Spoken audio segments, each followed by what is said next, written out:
qo'yish buyuring.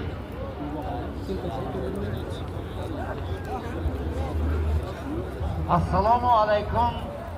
Mehmononi izzatman, hamsoyhoy mehribon.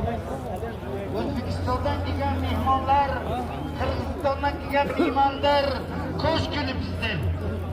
Bizning yurtimiz, bizning memleketimiz Tojikistonga xush kelibsizlar, Qirg'iziston mehmonlari. O'zbekiston mamlakatiga kelgan mehmonlar xush kelibsizlar. Hammangizni Navro'z bayrami bilan tabriklayman. Va o'zimning nomimdan emas, federatsiya oblast Tojikistondan nomidan sizlarni xush kelibsizlar deyman.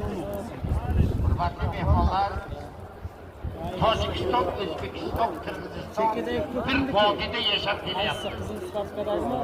Hammamiz biz aka-uka. Ana ko'ringlarki, bu qandoqa katta bayram. Ana Benetton Jibril ikkinchi yil turgan. Ana endi zamon o'zbekina Qirg'iziston qamqam mehmon, to'g'risini bo'lsa Qirg'izistonga deyapti. Hurmatli Qirg'izistondan kelgan mehmonlar, xush kelibsizlar.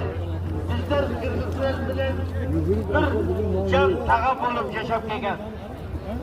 Mana sizlarning yana bir marta Tojikiston yurtiga, Tojikiston memlekatiga xush kelibsizlar.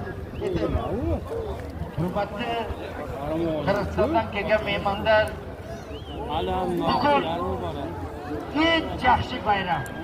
Ne deganda yaxshi bayramni aytishimizki, Tojik, O'zbek, Qirg'iz va boshqa hamsoyalar qo'shilib kelib